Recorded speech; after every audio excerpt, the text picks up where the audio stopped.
Hello, everyone. My name is Doug Marks, and this is my response to David Button's rapid fire video on scope creep. Um, First of all, I'd like to say I enjoyed your presentation.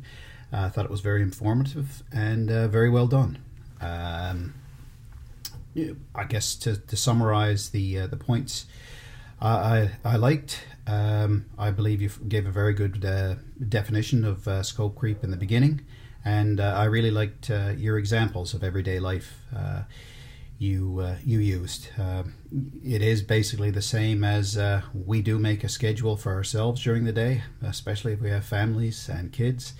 And the more we take on, the basically less and less of it we can get done at the end of the day, and we end up behind as well. So that was a very good example.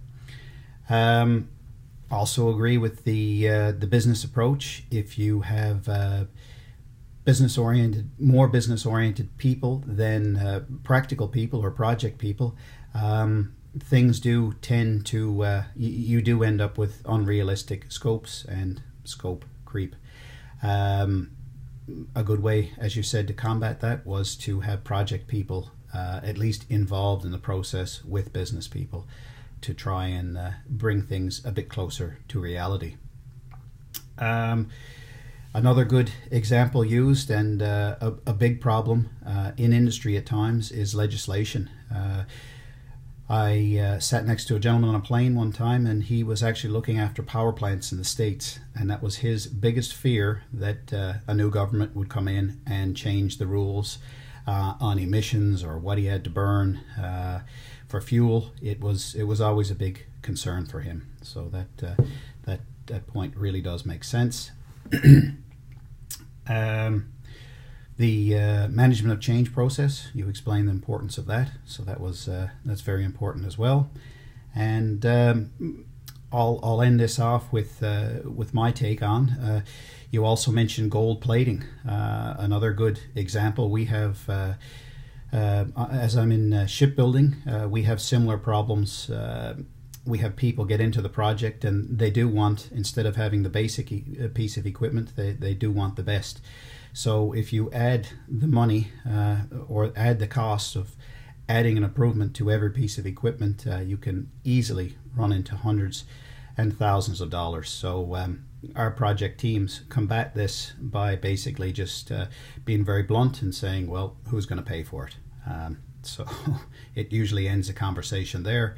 And, unless people are going to pay for it themselves, they're not going to do it. So that it does bring things into reality and perspective at times. The other way scope creep was eliminated, I've seen in Korean shipyards, is that any change from the original plan, it just costs a fortune, and it's not worthwhile to do in the shipyard. They have obviously experienced cost overruns, and they just simply, for something that you would think would cost maybe $100,000, they will probably charge you 7 or 8 times that. So it's just not feasible to do in the shipyard, and you just end up doing it when you take possession of the vessel at a later date. So interesting, 2 interesting approaches there on combating a scope creep from my experience.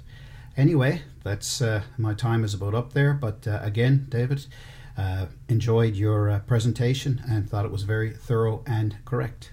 I hope you enjoyed my feedback. Thank you.